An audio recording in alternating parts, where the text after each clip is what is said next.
Unahin po nating basahin itong nakasulat sa unang Timoteo. Pakinggan po natin dito po sa 2 at 5.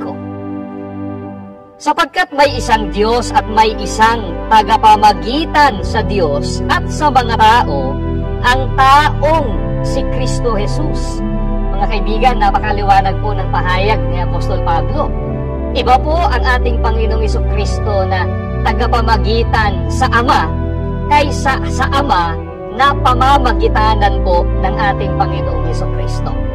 Bukod dyan, mga kaibigan, ano pa po ang patotoo ng Biblia tungkol sa Panginoong Jesucristo? Ganito naman ang ating mababasang nakatala sa aklat naman po ng mga gawa sa 2:36, ganitong pahayag sa atin ng Biblia. Pakatalastasin nga ng buong angkan ni Israel na ginawa ng Diyos na Panginoon at Kristo, itong si Jesus na inyong ipinako sa krus. Napansin po ba ninyo, mga giliw po naming mga taga-subaybay?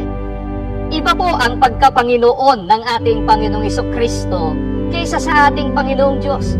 Ang pagkapanginoon ng ating Panginoong Jesucristo ay bigay o kaloob sa Kanya ng ating Panginoong Diyos. Ginawa po siya ng Ama bilang Panginoon.